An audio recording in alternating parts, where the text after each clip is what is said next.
Ramen সবার কাছে খুবই পরিচিত নাম, তবে এটা এক একজন এক একভাবে রান্না করে। আমি আজকে রান্না করছি যেভাবে সেটাই শেয়ার করব। প্রথমে এখানে তেল দিয়েছি, এতে আমি কিছুটা রসুন কুচি করে এবং পেঁয়াজ কুচি করে দিয়েছি।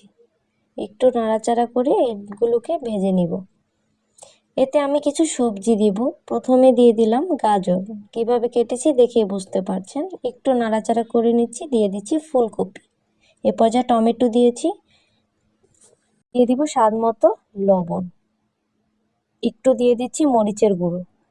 এ পর্যায়ে দিয়ে দিচ্ছি ওয়েস্টার সস। এখন দিয়ে দিব আমি 1 চামচের মতো টমেটো সস। একটু নাড়াচাড়া করে নিচ্ছি, দেখতেই পেয়েছেন চুলার আঁচটা একদম লোতে রেখেছি। এ পর্যায়ে দিয়ে দিচ্ছি সয়া সস, তবে সবগুলোর পরিমাণই আপনার কতটুকু রান্নবেন সে অনুযায়ী আপনারা দিবেন। এখন আমি দিয়ে দিচ্ছি পানি, ঢাকনা দিয়ে ঢেকে দিচ্ছি। এখানে আমি ম্যাগি নুডলসটা ব্যবহার করছি, নুডলসটাকে ভেঙে এ পর্যায়ে আমি নুডলসটা দিয়ে দিলাম। দেখতেই পেয়েছেন একটু নাড়াচাড়া করে নিচ্ছি, চুলার আঁচটা লো টু মিডিয়ামেই আছে। এই পর্যায়ে আমি নুডলসের যে মশলাটা ছিল সেই মশলাটা দিয়ে দিয়েছি।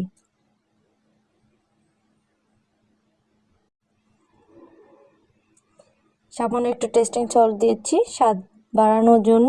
ঢাকনা দিয়ে ঢেকে কিছু সময় রান্না করে নেব।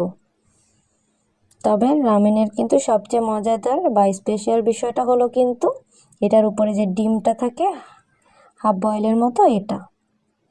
এ পর্যায়ে আমি ডিমটা দিয়ে দিচ্ছি, ডিমের উপর সামান্য একটু লবণ দিয়ে দিয়েছি। ঢাকনা দিয়ে ঢেকে কিছু সময় অপেক্ষা করছি। সামান্য একটু গোলমরিচ ছড়িয়ে দিলাম, এতে দেখতে আরও বেশি সুন্দর লাগলো। ঢাকনা দিয়ে আরও ঢেকে দিলাম, রান্না একদম শেষ। কিছু সময় চুলার উপরেই ঢাকনা দিয়ে রেখে দিয়েছিলাম। এ পর্যায়ে বাটিতে তুলে দেখাচ্ছি দেখতে কতটা পারফেক্ট হয়েছে। দেখতে পেয়েছেন। থ্যাংক ইউ সবাইকে। ভালো লাগলে অবশ্যই লাইক করবেন এবং আমাদের পাশে থাকবেন নতুন নতুন ভিডিও পাওয়ার জন্য।